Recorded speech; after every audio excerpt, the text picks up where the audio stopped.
Perfecto.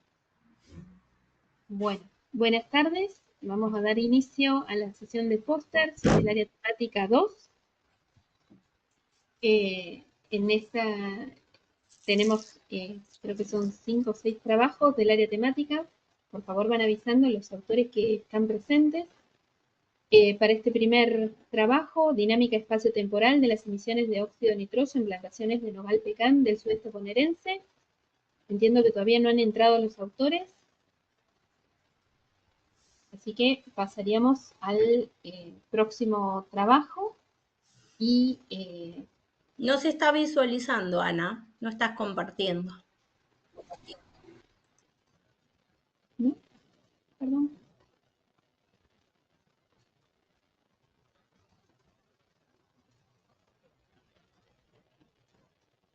Ahí. ¿Ahora se visualiza? Ahora sí. Perfecto.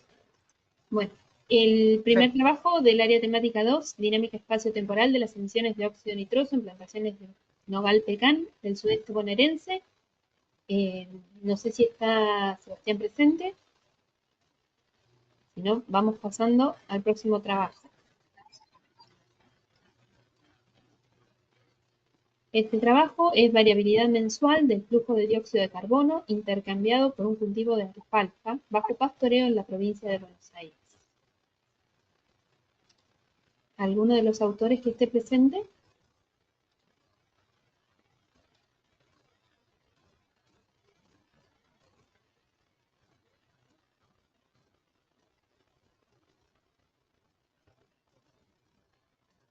No sé si me están escuchando.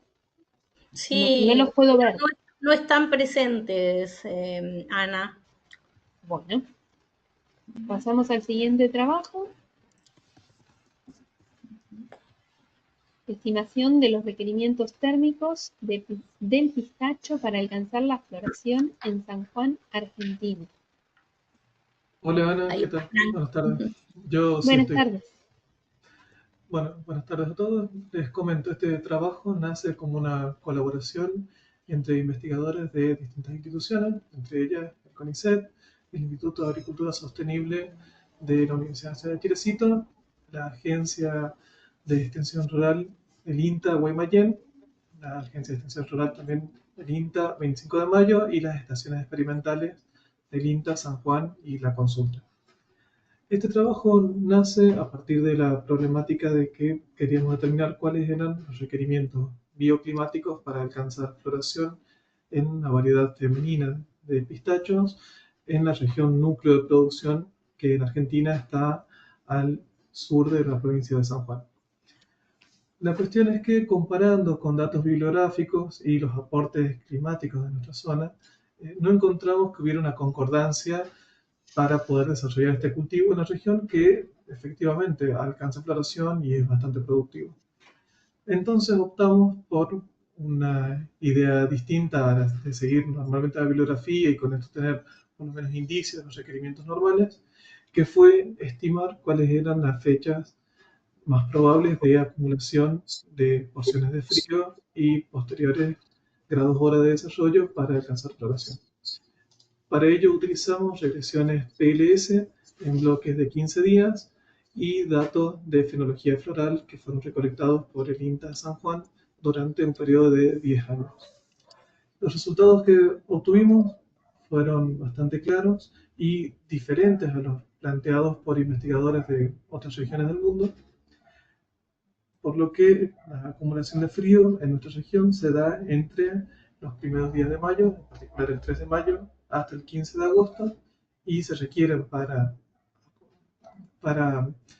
romper la endodormancia 47 porciones de frío, que en contraste para la región de California en Estados Unidos se requieren por lo menos 60.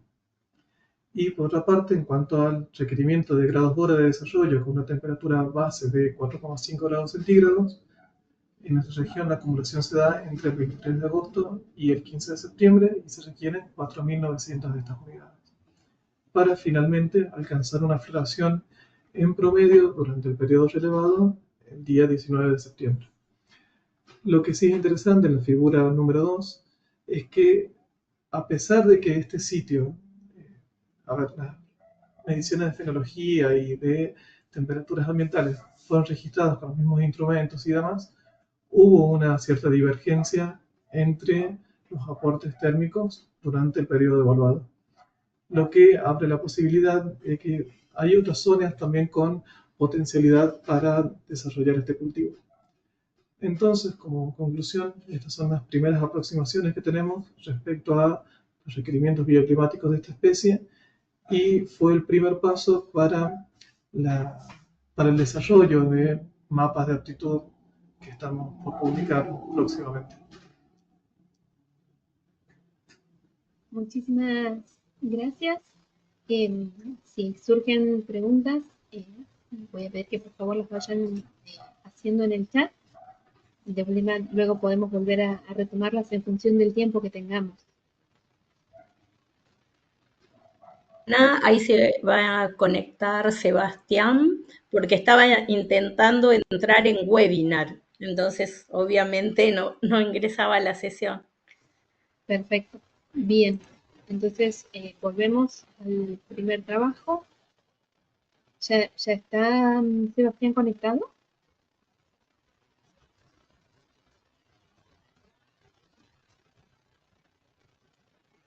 Han hecho una pregunta mientras esperamos, le preguntan a Franco, le dan felicitaciones, muy buen trabajo de presentación. Quieren consultar por qué creen que se deberá la divergencia que encontraron. ¿A qué creen que se deberá la divergencia?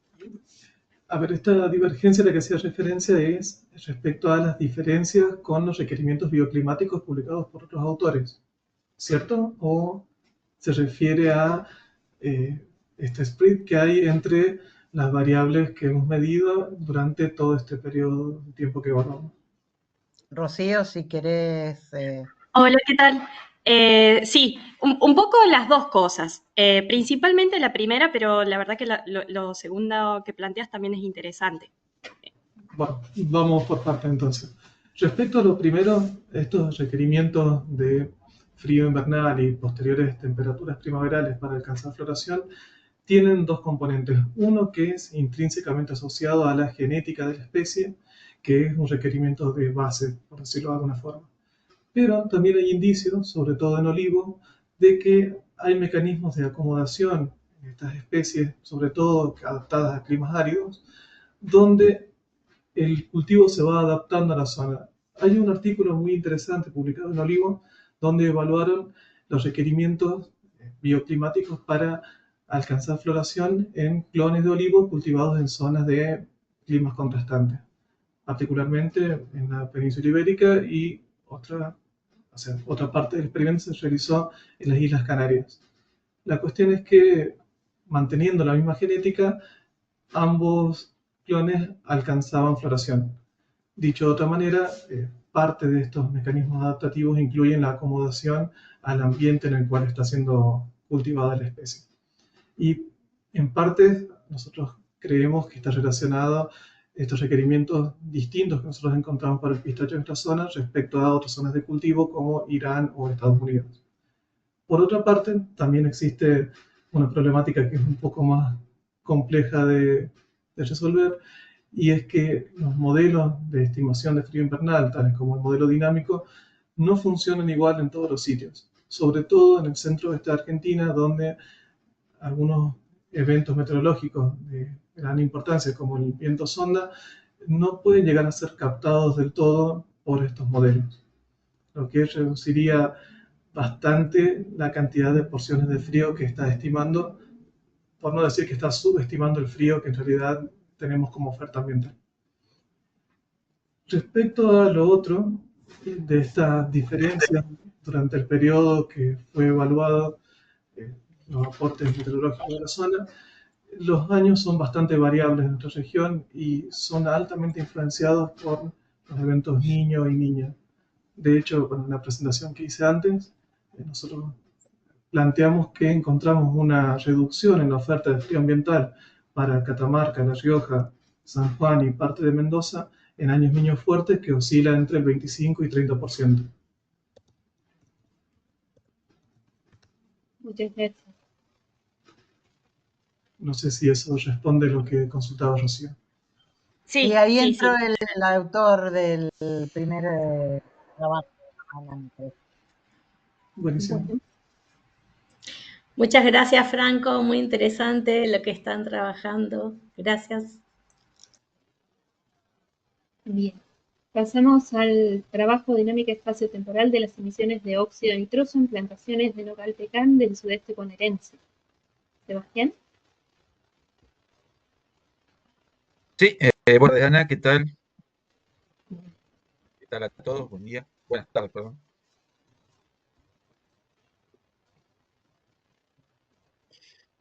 Sebastián, si querés Bueno, tomarte 2 minutitos para hacer un resumen y después si hay preguntas, las bien, responden. Ana va bien. pasando por el Bueno, póster y nos Sí. cuentan un poquito. bien. Bueno, este trabajo es un resumen de una estadía que hizo una becaria de la Universidad de Makurdi, Nigeria, Emanuela Dokusawan, que es la primera autora. Em, yo, bueno, voy a por ahí resumir un poco lo que ella hizo. Nosotros colocamos cámaras de medición para óxido nitroso, para estimar el flujo, tanto cerca del árbol como en la zona que es la mitad de la distancia interfilar entre árboles. En Pecan, bueno, y, están estas dos áreas como diferenciadas en cuanto a presión ambiental o a intensidad de emisión, porque la zona de donde están los árboles están más sujetas a lo que es el efecto de la fertilización, del riego, etcétera, toda práctica de manejo. Y en la distancia interfilar hay un poco menos de presión en ese sentido. Entonces lo que hicimos fue colocar cámaras de gases, cámaras estáticas, eh, y en esta distancia interfilar, y adicionamos un tratamiento también con el uso de efluentes de TAM, porque queríamos evaluar una cuestión de integrar esto con bueno, el tambo de la experimental. Analizamos varias variables auxiliares, como lo que es la concentración eh, de nitrógeno en el suelo, la temperatura, pero bueno, el foco nuestro estaba en las emisiones. Bueno, y también todo lo que tiene que ver la dinámica de las precipitaciones. Las precipitaciones abundantes son eventos desencadenantes de emisiones. Eh, bueno, esto acá se dio justo en dos épocas, en una época más fría, donde la planta está ya retirándose del ciclo de crecimiento y entrando a la dormancia, y en una época de pleno crecimiento, donde la planta de pecan está yendo el fruto, la nuez.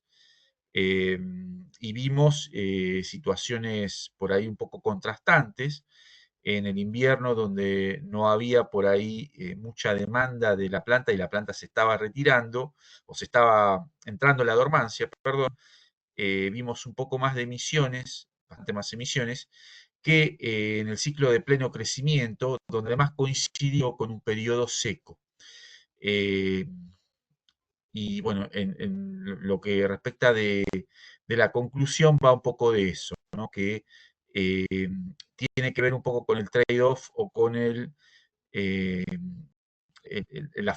digamos, cuán fuerte la demanda por el sustrato por el cual compiten las raíces del árbol, pero también compiten organismos que van a dar lugar, en este caso de óxido nitroso, como los denitrificadores.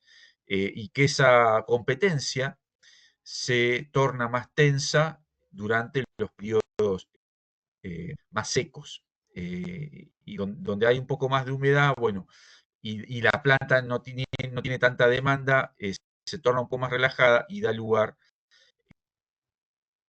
una magnitud bastante mayor de emisiones. Ese es en términos generales, el resumen. Muchas gracias. No sé si hay preguntas.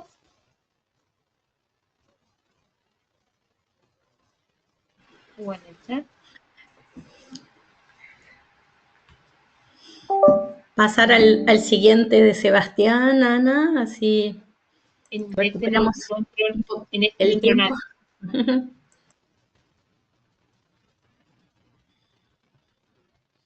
Bien, pasamos al siguiente trabajo, relación entre el área de proyección de copa y el diámetro del tronco en dos plantaciones de pecan, Varia illinoiensis, con diferentes grados de intensificación. Escuchamos, Sebastián. Bueno, esto se hizo en una de las plantaciones donde se hizo el trabajo de Manuela también, pero agregamos otra plantación. Lo que hicimos acá fue, es una especie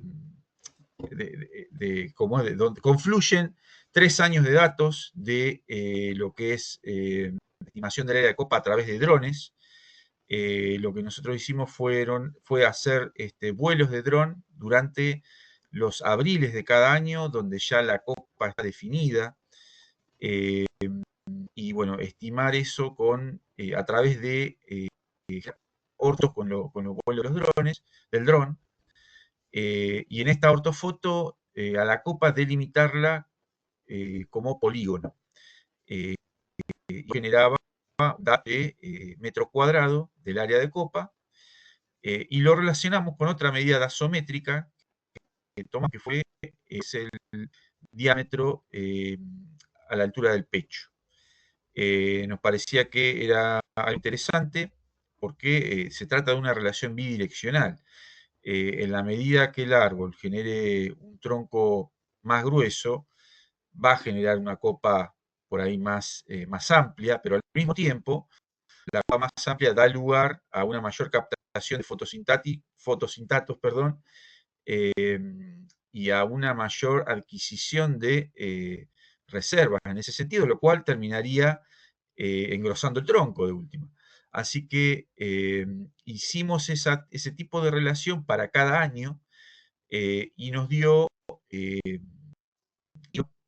esos dos gráficos que ven ahí son un resumen donde están los 3 años, ¿no? O sea, si uno divide esa recta en 3, bueno, la porción, el tercio inferior es el primer año, el tercio segundo es el tercio del medio es el segundo año y el tercio final es el tercer año. Y lo que se ve es que nosotros teníamos dos sistemas, o tenemos dos sistemas. Uno está plantado a una mayor densidad de plantación, que es 123.4 plantas por hectárea, y el otro tiene 104.5 plantas por hectárea.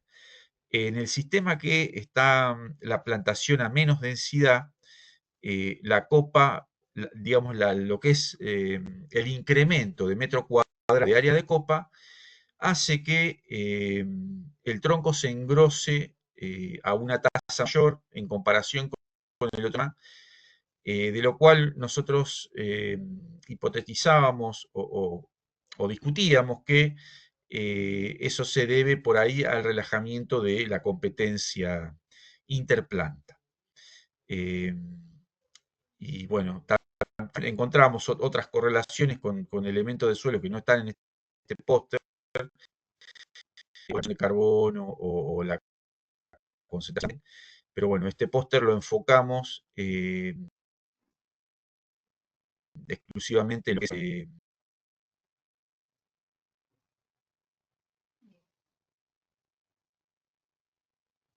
Muchas gracias, Sebastián. sí. No sé si se está cortando. Capaz que sí. A mí se me entrecorta cuando te escucho, por eso Se pregunto. escucha como un Sí, ruido de se fondo, entrecorta. no sé. Se escucha como un ruido de fondo, pero no es mío, ¿eh?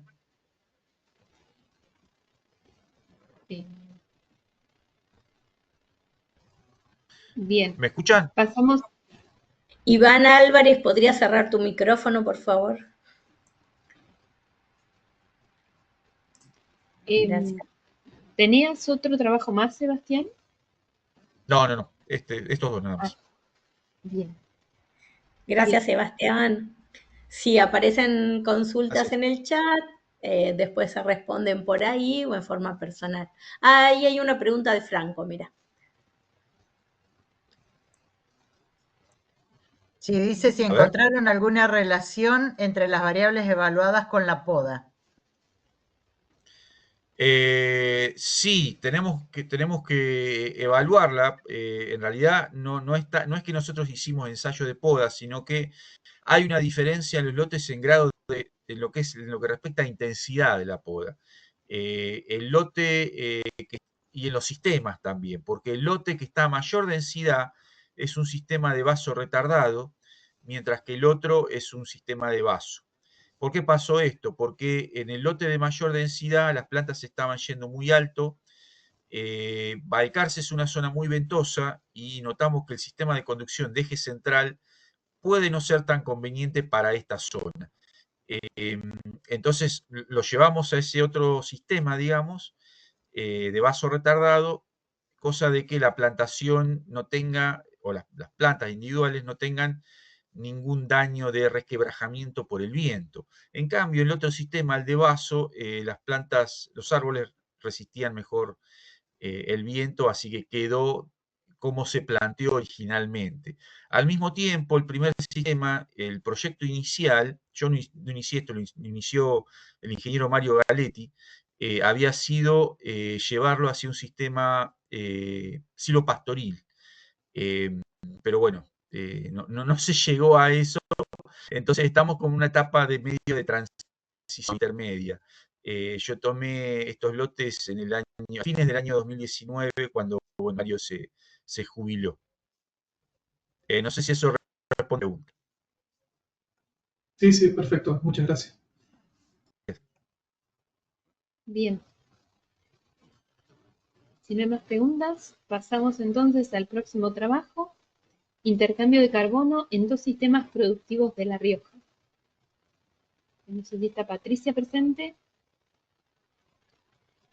Patricia no la veo, está Manuel. Bien. Hola, acá estoy. Estoy usando la máquina de Jesús, pero sí, acá estoy. Buenas tardes. Siempre nos engañan, siempre. Es que bueno, tengo ayudantes acá, por suerte. Qué bueno. Bueno, Adelante. quería mostrarles así brevemente que el trabajito que hicimos junto con Emanuel Toledo, particularmente intercambio de carbono en 2 sistemas productivos de La Rioja. La Rioja tiene, la provincia de La Rioja tiene 2 sistemas productivos bastante bien que se distinguen bien. Uno es el silvo pastoril, es decir, ganadería, todo lo que es la zona del oeste de La Rioja, y luego tenés la zona árida propiamente dicha, que sería la otra zona de valles, en la cual el sistema es agrícola, generalmente vid, olivo, y el agua lo obtiene a partir, la mayoría, de montaña o de perforaciones. Es decir, estoy comparando una zona árida, como es el oeste, a la zona semiárida, que es el este de La Rioja. Entonces, lo que se hizo fue implementar la teoría, un sistema de covarianza. El sistema de covarianza es una estructura en la cual te permite medir el dióxido de carbono, además de vapor de agua. Esta estructura está formada por un instrumental que mide la velocidad del viento y las variables a 10 Hz, o sea, un dato cada 10 segundos. Y esa información es promediada cada media hora. Con toda esa información, que es bastante, se hicieron mediciones en un área y en otra, distintos años, ¿no? Porque tengo una sola estación. Entonces lo que queríamos ver era cómo se portaba el dióxido de carbono. Si bien no pudimos tener un año completo porque siempre aparece alguna dificultad, nos permitió ver algo. Entonces en la figura primera, la A, podemos ver, bueno, además de eso, hay un índice que se llama índice de neto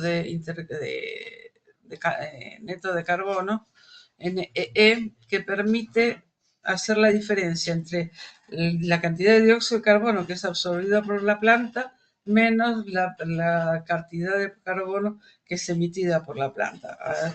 Permite medir este NEE, intercambio de neto de carbono. Entonces, cuando es negativo, quiere decir que entra flujo de carbono al sistema. Cuando es positivo, emite. En consecuencia, en la figura primero A, lo que podemos ver es el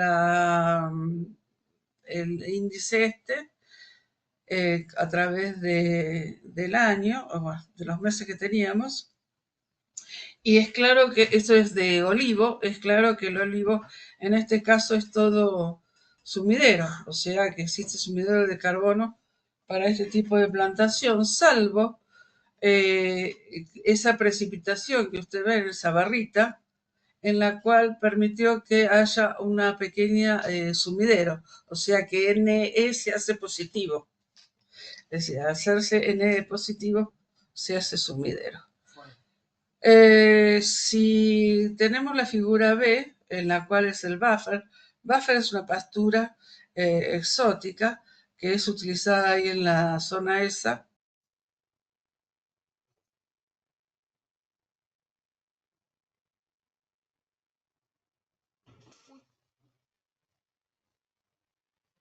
Disculpe. Estás muteada, Patricia.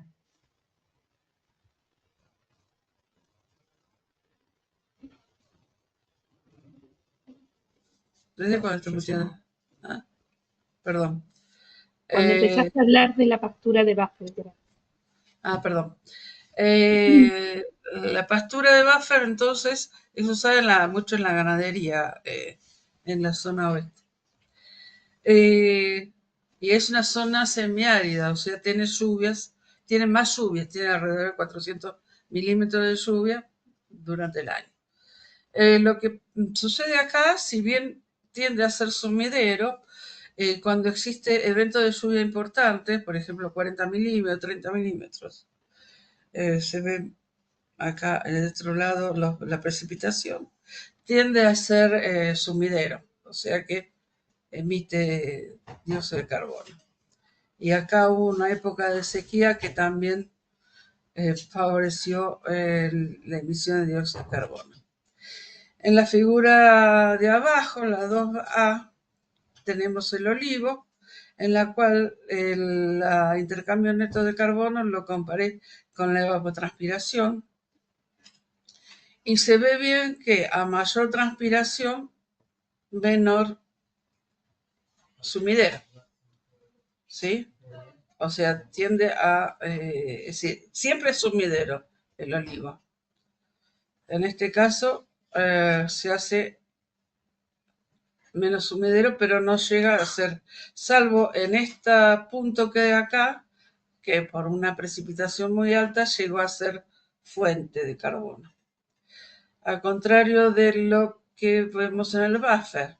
En el buffer, frente a la misma relación, vemos que a mayor evaporación se hace más sumidero. ¿Se entiende? Salvo estos eventos de lluvia intensa, de 30 a 40 milímetros, acá es bastante, en la cual se convierte en fuente de carbono.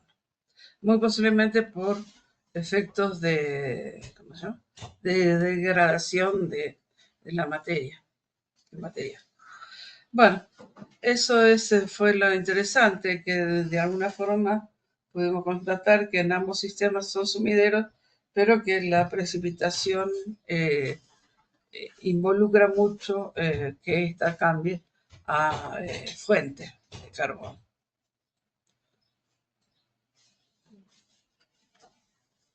Gracias, Patricia. Bueno, muchas gracias a ustedes. Y con no sé si hay preguntas, con este trabajo terminaríamos los trabajos de la sesión 2.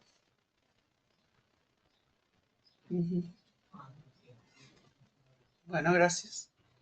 Gracias. ¿Qué querés hacer? No sé si están... vamos a dejar de compartir. Y votar.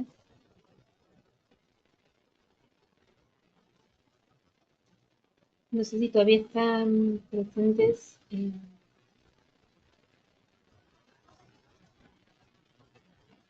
Andrea y Marisa.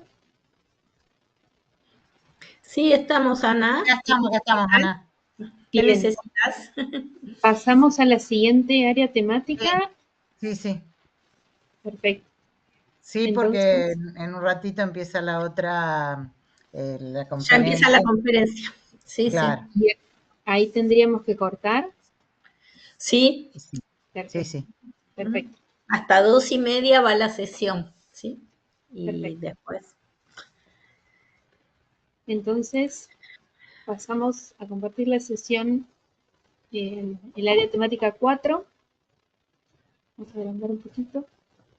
El primer trabajo que tenemos en esta sesión es variabilidad espacio-temporal de la precipitación en una cuenca de la región semiárida, llanura pampeana argentina. Lo que le voy a pedir a los autores es que traten de usar alrededor de 2 minutos para dar una síntesis del trabajo. ¿Hay alguien presente? Sí, acá estoy, Vanessa. Buenas tardes.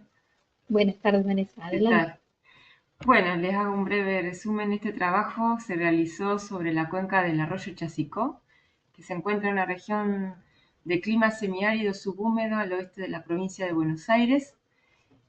Básicamente el objetivo fue analizar las anomalías, la distribución espacial y temporal de la precipitación.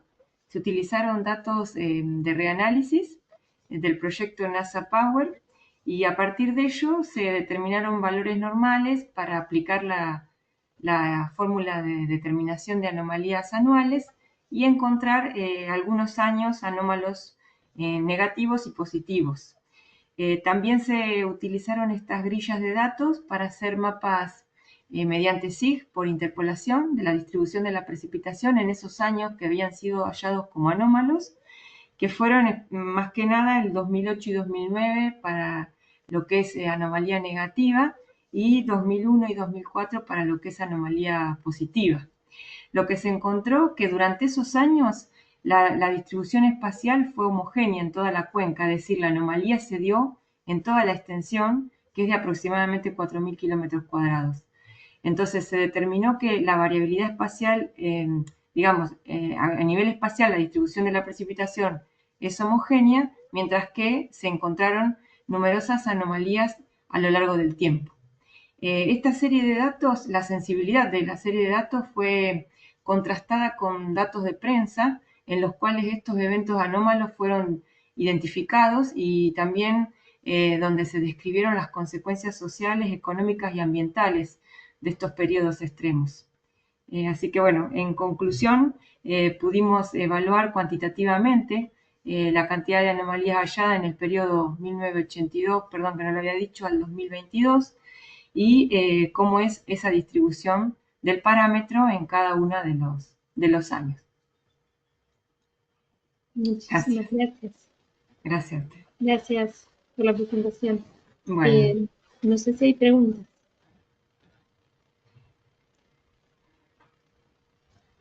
No hay preguntas, Ana. Bueno, si aparecen preguntas, por favor las van haciendo en el Claro. chat. Pasamos al siguiente trabajo, uso de información satelital para la evaluación de eventos de sequía en la provincia de Catamarca. ¿Alguno de los autores? Sí, soy Vanessa Aybar. Mi compañera Laura Cano no pudo participar por problemas de salud, así que es la primera autora. Adelante, Vanessa. Bien. Bueno, muchas gracias. Sí, el objetivo del trabajo fue utilizar y aportar herramientas metodológicas para evaluar unas sequías que se produjeron en la provincia de Catamarca desde fines del 2023 hasta marzo del 2024. En principio tratando de hacer un trabajo institucional con con el Ministerio de Producción de la provincia, que bueno, estaba tratando de caracterizar, digamos, cuáles habían sido, si digamos había habido eventos de sequías que lleven a la declaración de una emergencia sanitaria, perdón, de una emergencia agropecuaria. Y bueno, entonces estudiamos ese periodo para las jurisdicciones municipales que podrían haber tenido ese fenómeno dentro de la provincia de Catamarca, así que el estudio se hizo por jurisdicciones municipales dentro de algunos departamentos de la provincia. El objetivo, como decía, fue trabajar con el aporte de esas herramientas basándonos en información satelital, mirando cómo era el ajuste de la información satelital disponible y además, bueno, compararlo con estaciones terrenas y además utilizar el índice de vegetación de diferencia normalizada, o sea, el NDVI, también para mirar cómo se comportaba como herramienta para caracterizar de alguna manera este periodo de sequías. Lo que, bueno, encontramos fue que la precipitación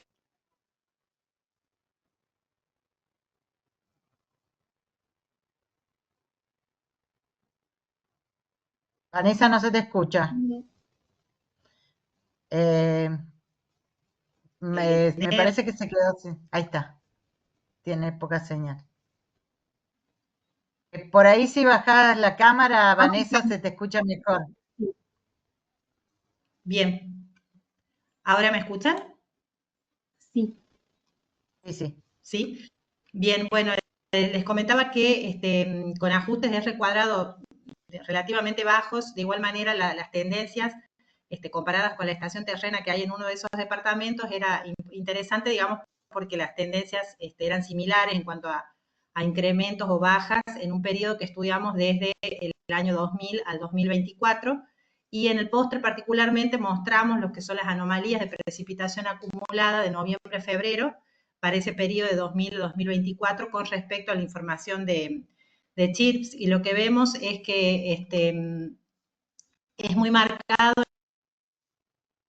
en el periodo que queríamos caracterizar la sequía, o sea, fines de 2023, inicio de 2024, anomalías de valor bastante elevado, digamos, con respecto a todo el periodo, con lo cual, y bueno, después sumamos lo que eran las anomalías por NDVI en esas jurisdicciones municipales. Acá en el póster mostramos solamente las del departamento de Andalgalá, que eran una de las más marcadas, y bueno, allí se observa también que por ejemplo, para el mes de enero, las anomalías negativas eran bastante importantes, y con respecto a todo el periodo 2020-2024 también se reportaban, digamos, como anomalías bastante superiores con respecto a todo ese periodo de tiempo. O sea, llegamos a la conclusión de que mirando la tendencia y valores del periodo en estudio, el uso de CHIRPS y de NDVI son herramientas útiles para poder caracterizar o iniciar la caracterización del análisis de sequía para la provincia de Catamarca, aunque por supuesto para el CHIRPS se puede requerir algún tipo de ajustes y por ahí incorporar otro tipo de información que la tuvimos a modo descriptivo de parte de las agencias de INTA sobre qué cultivos han sido afectados y el grado de afectación, digamos, para poder corroborar realmente cuál es el ajuste de estas herramientas, que en principio se muestran como promisorias o adecuadas al tiempo de una serie de 20 años como lo pudimos hacer. Gracias, Vanessa. No sé si hay alguna pregunta. Si no, pasaríamos al siguiente trabajo. Hay preguntas, Ana. Que es valoración de la temperatura mínima de superficie con datos GOES 16 para su uso en heladas tempranas. ¿Se encuentra alguno de los autores? Activa el sonido, por favor. No sé cómo es tu nombre, Cam. Tenés, a ver si te puedo activar.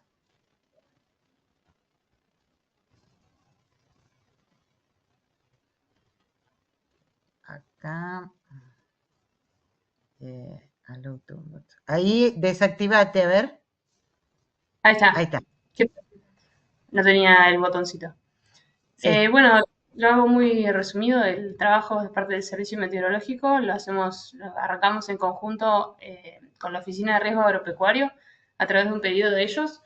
Es la valoración de la temperatura mínima de superficie con datos de GOES para su uso en heladas tempranas. Lo que hicimos fue tomar un caso de estudio del 18 de febrero del 2023, que después de una cierta cantidad de olas de calor vino una gran helada, más que nada en el centro del país, y lo que hicimos en ese trabajo fue comenzar una comparación con la LST de GOES que da el producto, con datos de las temperaturas medidas en estaciones del servicio, que son la temperatura medida en el abrigo a 1,5 metros de altura y la temperatura del suelo a 5 centímetros. Queríamos evaluar, es un trabajo que comienza como evaluar cómo responde el ST-GOES, entonces es un inicio de algo que podría ampliarse. Lo que vemos en el mapa de abajo a la izquierda es, el mapa en sí es la temperatura mínima superficial que da el producto de GOES de 10 kilómetros, y lo que realizamos para este mapa es que se toman las 12 imágenes de la noche y ¿cómo se dice? El código toma la temperatura mínima que se dio por la noche. Entonces nos da la posibilidad de comparar también con la temperatura del suelo, que es una temperatura observada, pero también toma la temperatura mínima a lo largo de la noche. Arriba tenemos 3 gráficos que están principalmente la estación de San Luis, que es la que tiene la temperatura del suelo. Las otras 2 no tienen medida esta variable, y vemos que se corresponde bastante la tendencia que tienen las 3 líneas temporales. Esta serie es de todo el mes de febrero, pero vemos que hay una disminución grande ahí cerca del 17 y 18 de febrero, siendo 18 las temperaturas mínimas observadas de abrigo suelo y la del LST-GOES. Y abajo están también a modo de ejemplo la estación de Villa Reynolds de San Luis también, y la estación de Malargüe, que se ve muy chiquito en la línea roja, es la línea de 0 grados, entonces ahí se ve que pasan debajo de los 0 grados. De todas formas, igual tomamos como helada agronómica, lo menor a 3 grados, entonces estábamos evaluando estas situaciones. Lo que concluimos es que en principio se ve que la LST de GOES se parece más que nada, se asimila con la temperatura del suelo, pero bueno, quedaría ampliar a distintas redes, a distintas estaciones de la red del servicio con esta temperatura del suelo y poder hacer más pruebas. Muchísimas gracias. No sé si hay preguntas sobre la presentación. No, no hay preguntas, Ana. Estamos en medio con el horario. No sé si quieren, si los que siguen del próximo. Creo que queda para un trabajo por ahí y cortamos, y el otro lo dejamos para la sesión de la tarde. Perfecto. Acá Vanessa pregunta si GOES está disponible como fuente de información abierta. Sí, entiendo que son datos abiertos. Nosotros hacemos todo el procesamiento de la información, pero sí, los datos están en una nube. Gracias. Muchas gracias. Pasamos al siguiente trabajo: actualización de datos de precipitación en el MINE, provincia de Neuquén, Argentina. Creo que estaba Juan. Juan Carlos. Creo que estaba por ahí. Hola. Hola, buenas tardes. Sí, por acá estamos. Bueno, queda poquito tiempo, Juan Carlos, así que en 2 minutitos. Bueno, este trabajo trata de actualizar datos de precipitación de la zona de Aluminé, de la provincia de Neuquén, es donde se inician los bosques andino-patagónicos. La base del trabajo se fundamenta en las cartas de precipitación de la zona oeste de Neuquén, que se hizo allá en la década del 80 con participación del CONICET a través del director Dr. Barros, y gente de la provincia y de la Universidad Nacional del Comahue, de las dos provincias, provincia de Neuquén y de Río Negro.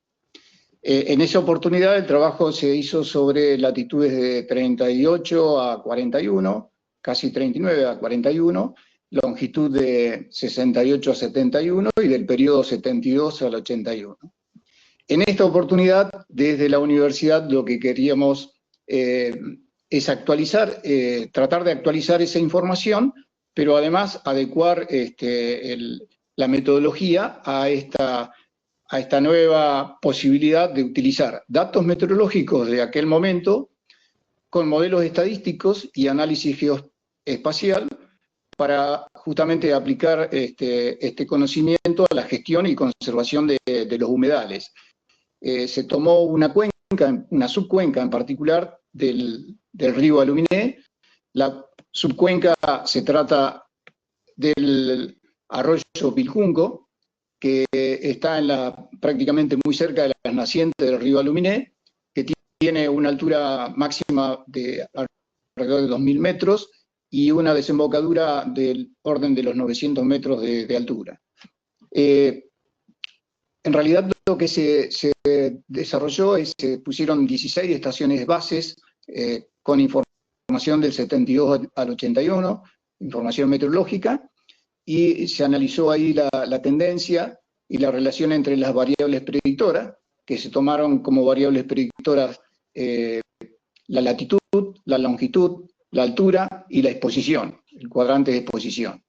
Esos valores se normalizaron entre 0 y 1 y aplicando metodologías de modelos de elevación digital y metodologías de la SRTM, que es a través del radar, son todos datos de imágenes satelitales del Instituto Geográfico Nacional en una resolución de 30 metros, y las exposiciones fueron divididas en 8 cuadrantes, ¿no?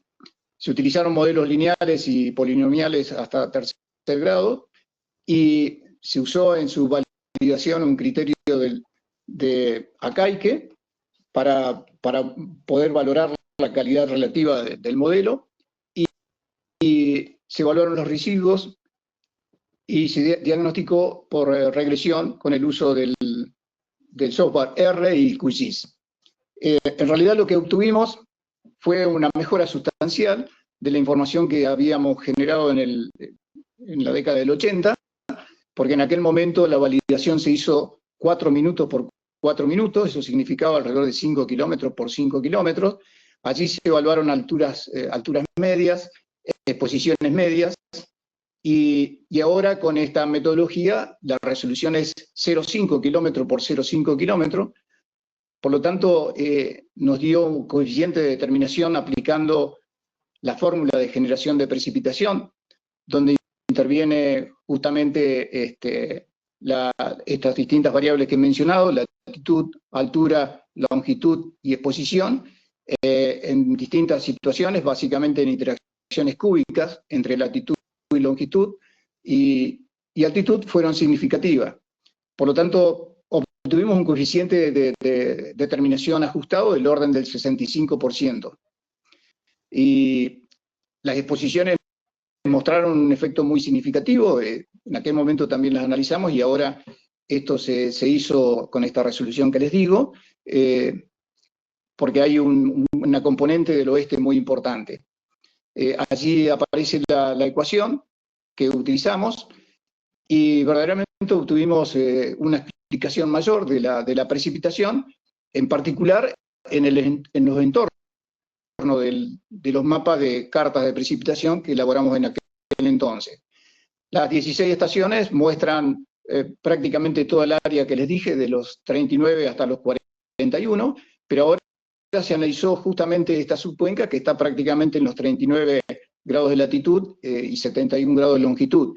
Una cuenca muy pequeña del orden de 13.000 hectáreas, y obtuvimos esa información que lo queremos replicar en mayor área, por supuesto. Para nosotros esto es importante, revalidar los campos de precipitación, más en este contexto de cambios, estas alteraciones climáticas pueden impactar altamente en los patrones de precipitación y, por supuesto, alterar estos humedales que tienen un alto grado de productividad agrícola y forrajera, y ahora incluso estos espacios se han utilizado para la introducción de especies exóticas forestales como pinos, y esto puede de alguna manera estar alterando en un contexto de mayor aridez la erogación de estos arroyos y, por supuesto, cambia la situación del ecosistema. Así que la conclusión es positiva. Esto es un inicio, es una prueba piloto para extenderlo a mayor área, ¿no? Esto sería. Muchísimas gracias, Juan Carlos. Muchas gracias. No sé si hay preguntas. Bueno, el trabajo es un trabajo que realizamos con el primer autor que nos encuentra presente, que es Emanuel Luna Toledo, y son los aportes para entender la fenología del olivo en el Valle Central de La Rioja y para monitorear remotamente. El objetivo de este trabajo es, utilizando datos de campo de fenología, poder monitorear a través de NDVI el comportamiento del canopeo del olivar.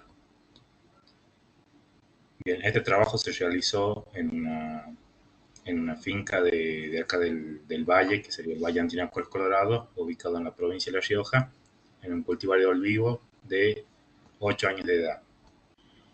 Lo que se hizo, por un lado, es hacer un registro durante 2 años del comportamiento fenológico del olivar, y estos datos después contrastarlos con lo que es el NDVI, por un lado, y por el otro lado con el intercambio de carbono neto. Bien, como podemos ver acá en los resultados, tenemos que por un lado, cuando se hizo la comparación de la fenología con el NDVI, podemos observar que los picos máximos de NDVI corresponden a estados de reposo de la parte fenológica, o sea, lo que sería la yema de invierno o yema de reposo. En cambio, los valores menores de NDVI tienen que ver con las fases fenológicas ya en actividad de la planta, ya sea desde floración hasta cuajado de fruto.